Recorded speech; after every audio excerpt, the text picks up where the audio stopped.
Nice. Welcome, welcome, welcome, world. We are live. This is Ecussionist here for lesson number 4 of trimester number 3 in 2025. Big shout out to our platform, our sponsors, NGO Radio Terra, for hosting this fantastic educational initiative on their YouTube channel. We're here every week. I'm here Wednesdays at 4 p.m. Big shout out to Tamboro Drums, Proel Corporation, Roland Corporation, Icon Microphones, Sun House. Thank you so much to all the people that support us. And today we're doing something a little bit special. I'm doing something a little bit different. Clearly you can see that we're not in front of the drum set. I am going to be talking about positive mental self-talk and some of the other things that come along with being a professional or just a musician in general. But there's some concepts and some ways of thinking that I think could help people, particularly creatives and musicians, not just drummers, but just musicians in general, feel a bit more balanced and better about themselves in the creative process. Recently, I was watching a clip of an interview with the bass legend Christian McBride and Elmo Lovato from Jam Card.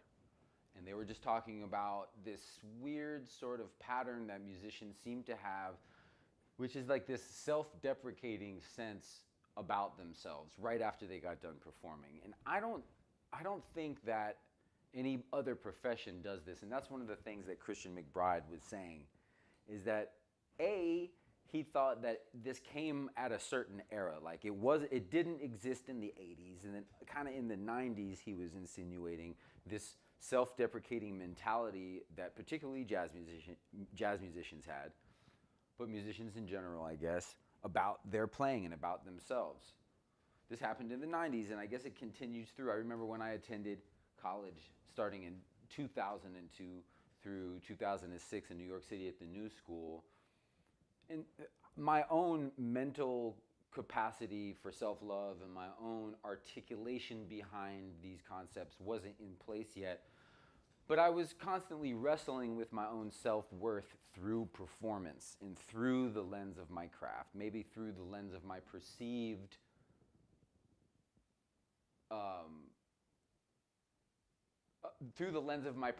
lens of my heroes, right?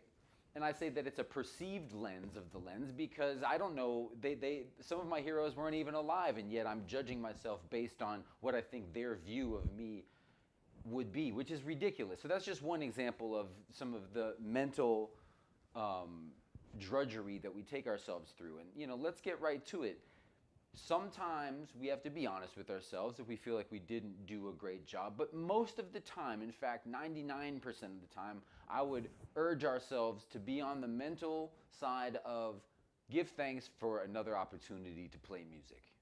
Not, God, man, I sucked tonight, I should have done better, I need to go back into the practice room and practice twice as hard, or 5 times as hard, 10 more hours, 12 more hours a week, I don't know. This is definitely also some of the way that a jazz musician thinks, because in the idiom of jazz, the mastery over one's instrument is definitely a priority over a lot of the other aspects that some of the other genres champion. It's all about becoming a master of your instrument, and that can become glaringly obvious that you are or aren't a master of your instrument night after night when it's just really all about the music. And of course we know that even in a jazz context, it's never just about the music, but it is predominantly about the most well-rounded players who get to become the most successful.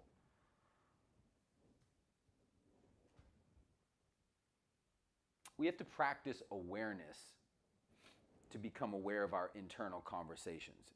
So if you aren't aware of how you're talking to yourself, to begin with, it would be very difficult for you to then all of a sudden know and become aware. So we want to understand where our self-talk comes from, right? Does it come from a younger person, the younger us experience? Does it come from a less secure part of myself? Does it come from a judgmental part of myself from my adult life, right?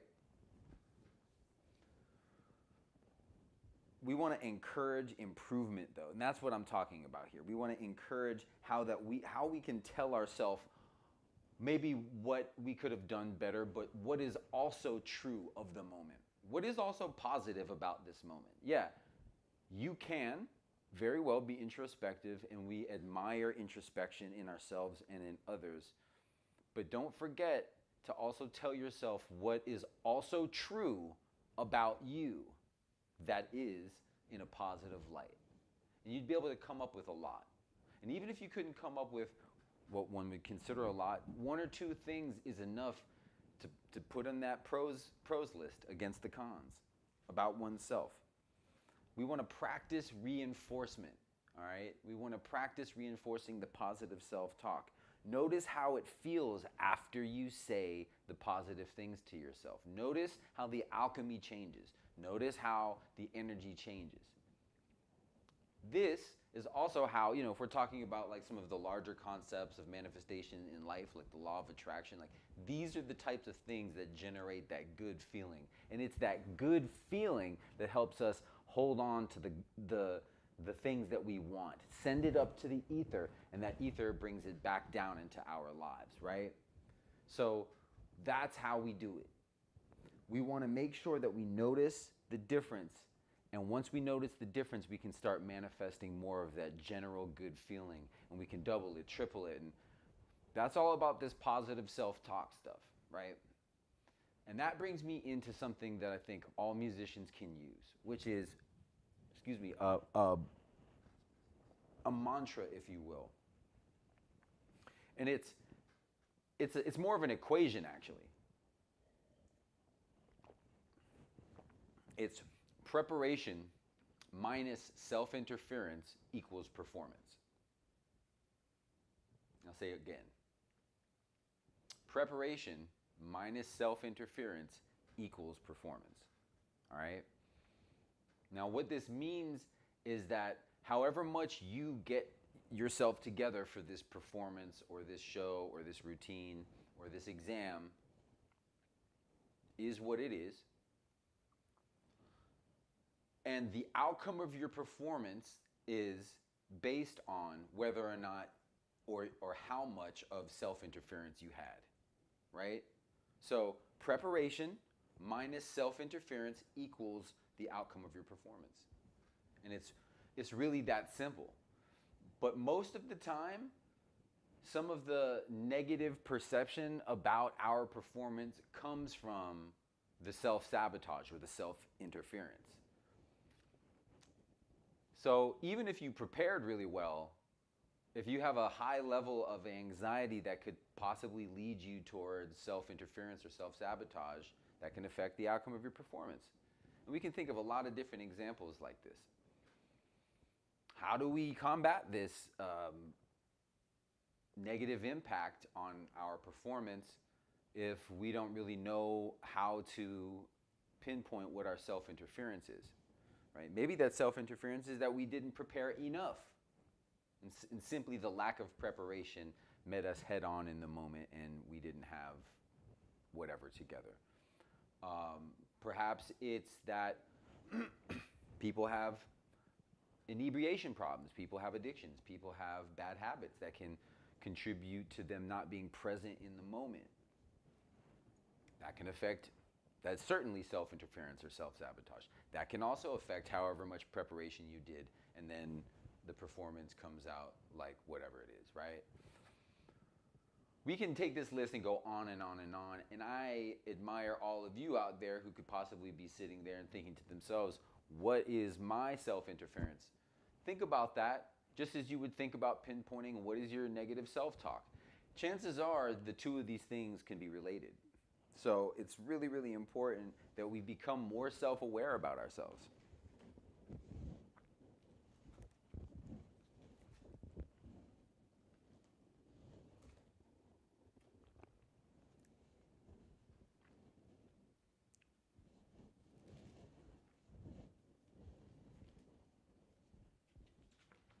We want to become aware of the kind of style maybe that we have. And this can kind of help us become a little bit more mindful of interpersonal communication between musicians. And, as a personality type, I think the side person, right, the person that gets hired by other musicians a lot, maybe can have, say, an amiable sense about themselves, but being amiable to band leaders isn't the only quality that band leaders look for, right? There is a certain level of expressiveness on your instrument, a certain level of analyticalness to problem solving in the real world, on tour, in airports, dealing with other people out in public, right? Or a certain analyticalness towards how you approach their music. Certain analyticalness to how aware of yourself you are. How aware are you of your negative self-talk and your self-sabotage? They may not even know these things, but they'll notice that it isn't present, that you don't really do that, and that the high quality of your product and your performance is unaffected by negative self-talk and self-sabotage. They'll notice that.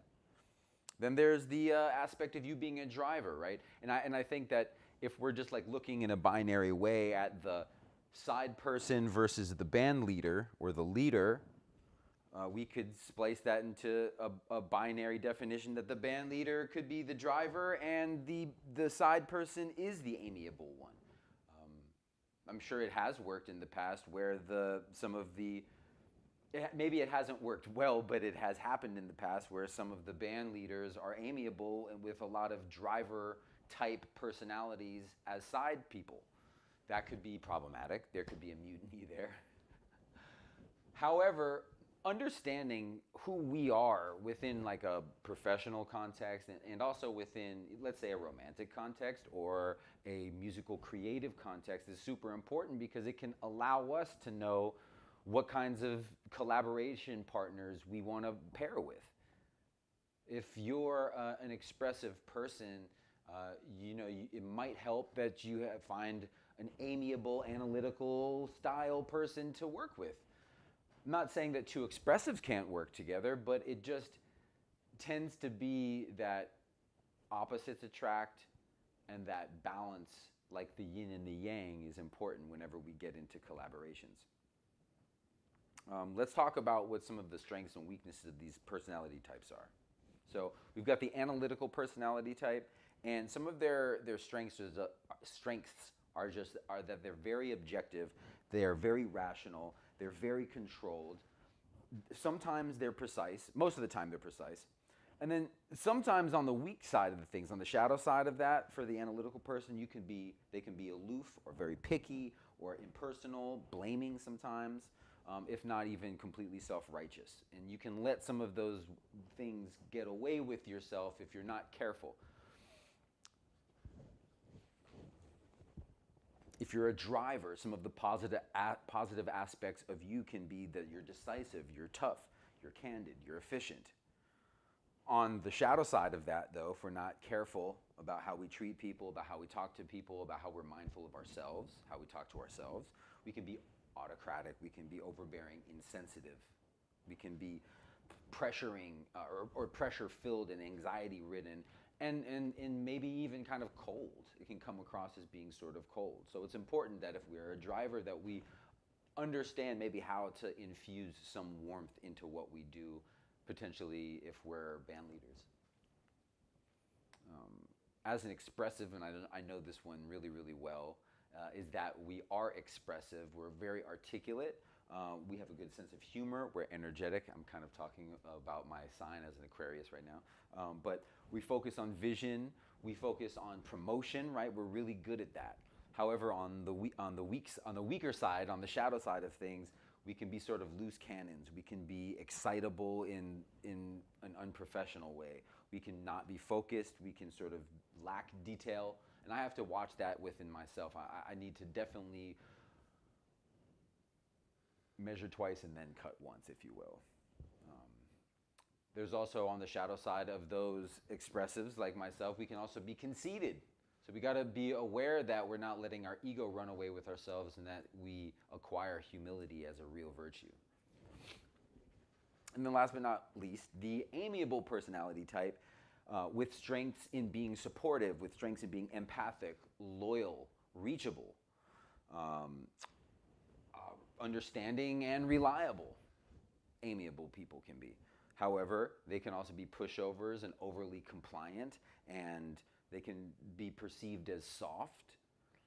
And we want to make sure that if we're that type of personality, that we also know how to add some drive and add some boundaries to the way that we be.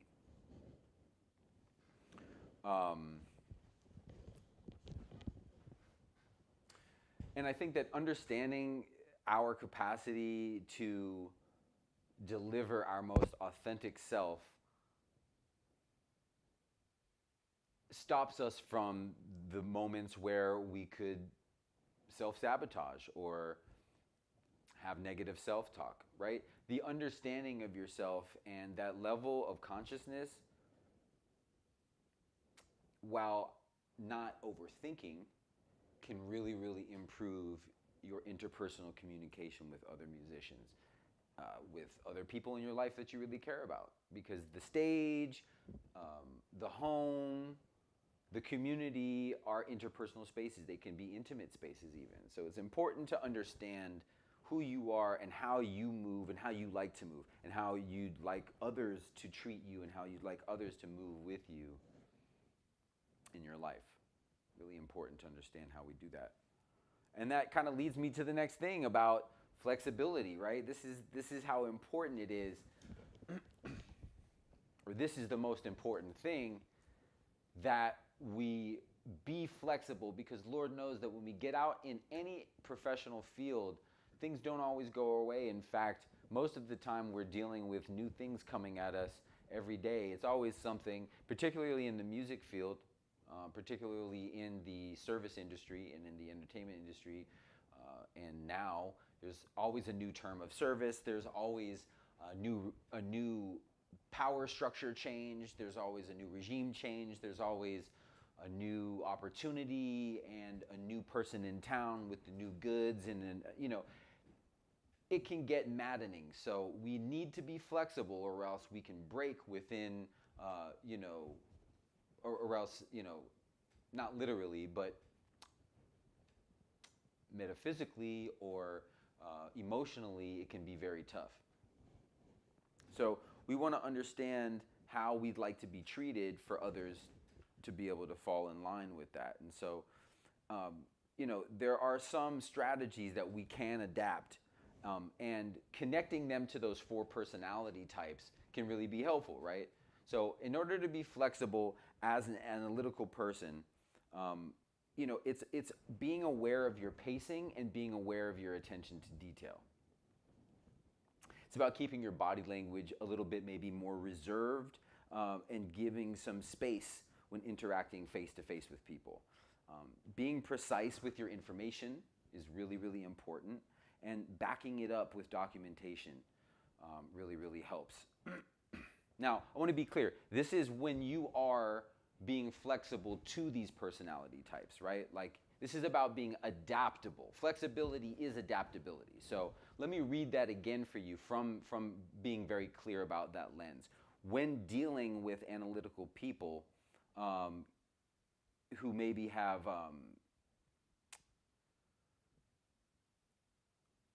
I wouldn't say that all analytical people have sort of like timid response or low assertiveness, but let's just assume maybe that those people wouldn't be the most forthcoming to you because of some of those potential traits, because they're thinking so much and they're super smart people, and that can create personality interests. So when interacting with this style, be aware of your pacing and your attention to detail, because they care about that. Keep your body language more reserved and give them space when interfacing face to face. Be precise with your information and back it up with documentation, and give analyticals time to think things over. Next, drivers. High assertive people, but maybe with low response because they have a lot of responsibility and their ego may be massive and yada, yada, yada.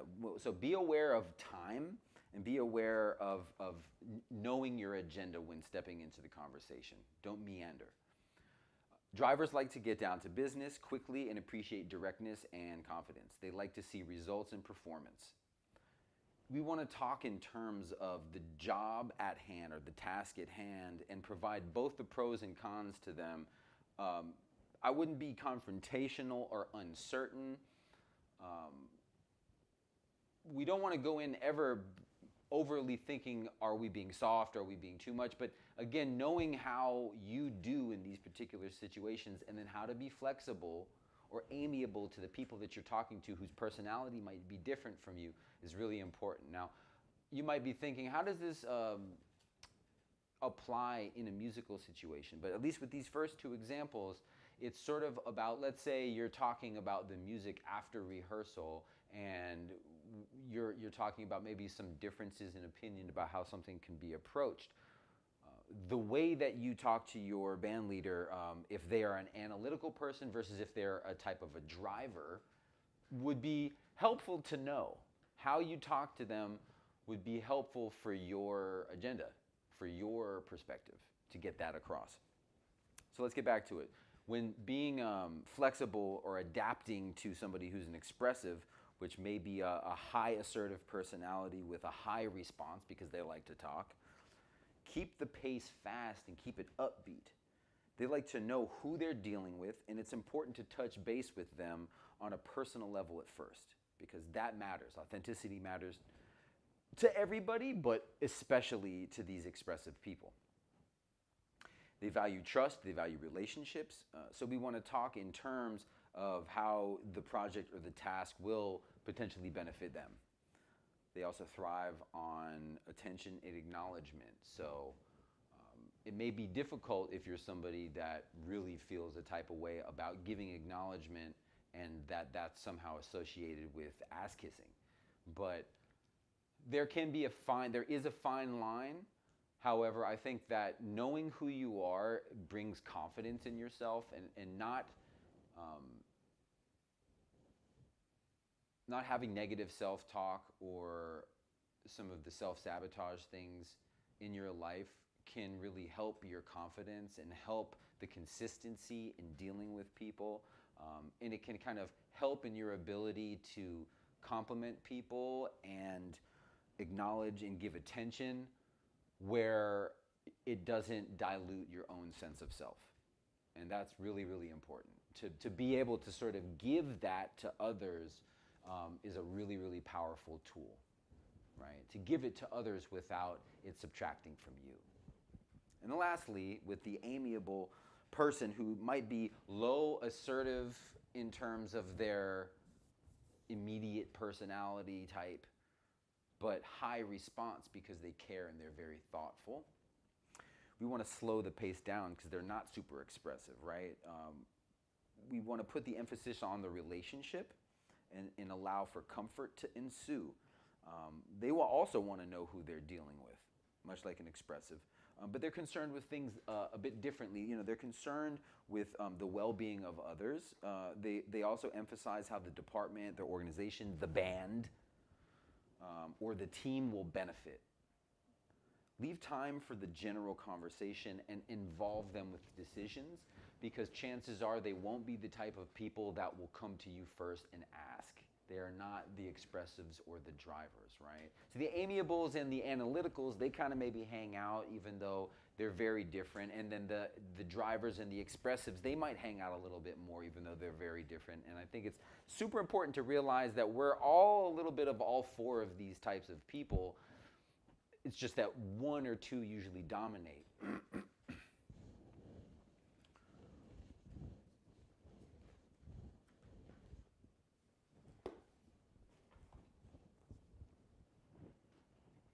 One second, just take a little sip.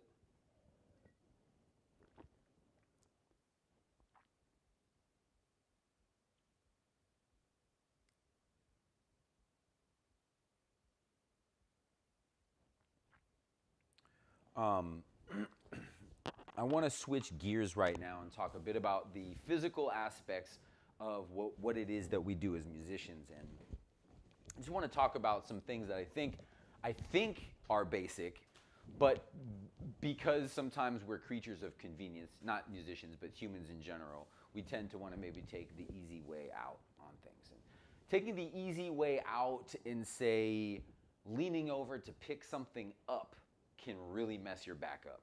Taking the easy way out and not having good posture. Taking the easy way out and not breathing enough. Taking the easy way out, and I'm not saying that not breathing enough is an easy way out, but maybe the reason why I'm saying that is because being super conscious of our breath and even having some techniques for it requires a little bit more attention than maybe the average person wants to do.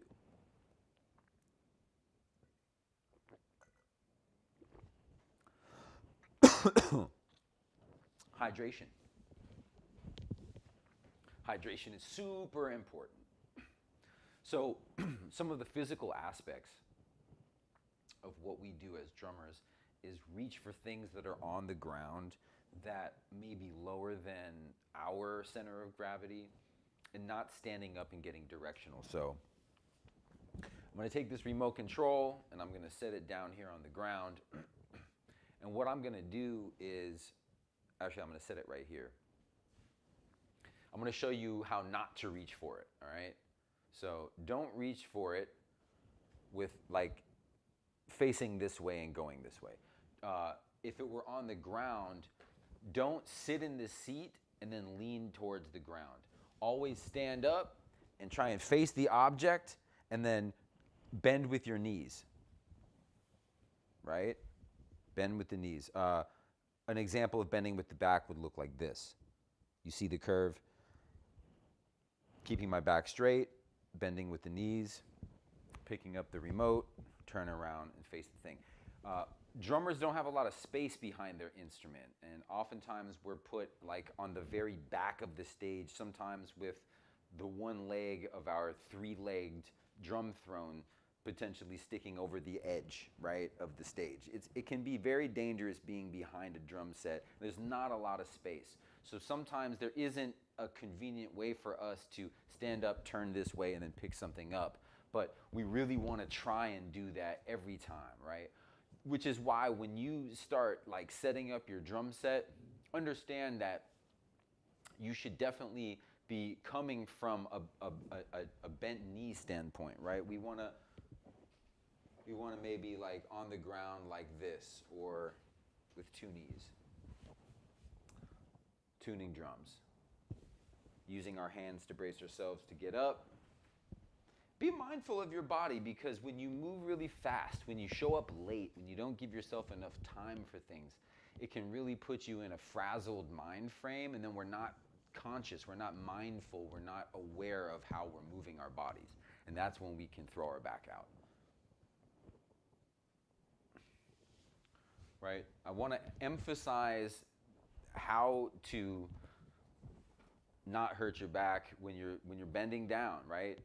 We want to come down from the legs, from the knees, not from the lower back. Right? You can hear my knees crack, but we want to support ourselves from these puppies right here, not from the lower part of our spine, right? When we're sitting behind the drum set as well, we also want to be aware of our posture. It's better if you look at me this way. So we want to sit ourselves in a way that allows for our back to be in the best possible position. And this is different for everybody. And obviously, once you really get into it, if you watch me play, chances are I might look like this. And notice this alignment. Notice this curve, right? It's not necessarily upright. But when I am really, really playing hard, I know that I should be taking a breath from the very bottom of the floor all the way through my crown, right? Allowing on the inhale, my tummy to be a little bit outward. So all the way through my crown. And this is something that I was told by Rashid Ali, the last drummer for the John Coltrane Quintet, that when you get to a physical moment of total exhaustion, the only way to sustain yourself as a drumming timekeeper is to breathe the biggest breath that you possibly can from the very bottom of the earth all the way through your crown. to the heavens, all the way up to the ether, right? That's the only way that we can sustain our job as drummers, because we are the heartbeat, we are the pulse, and we must maintain it. It's our job to do that. Everything else can happen on top of our foundation. Our foundation physically has to be strong, and really helps if we know how to sit at our instrument. And it really helps to know how to do the physical and logistical things that come with setting our instrument up without hurting ourselves. And as drummers, we have much more equipment than everybody else, and we have to show up earlier than everybody else, and we have to leave later than everybody else, because we have much more to do. And because, in a sense, we're sort of like orchestra leaders. So we always find ourselves responsible for others' parts, even if you don't think so. When you make those hits with the rest of the band, if the drums don't do that, it'll sound weird. If the drums are slowing down and speeding up because, you're forcing the time go where your exhaustion is, or forcing the time go where your anxiety is, you're not doing necessarily your job. And of course, there's nuance to all of this, but basically, we need to be in proper mental and physical and emotional health as drummers, so that we can actually be that foundation for the rest of the band to perform their magic on, right? And I can't emphasize how important some of the breathing techniques are, because being aware of how you breathe while you're playing is actually one of the most powerful things. And awareness of breath brings me to the final most important topic, which is meditation, right? Wellness for physical health and for mental health, at the root of it for me, has to do with my meditation practice. And by no means have I been a meditation master my whole life, and I'm definitely not a meditation master now.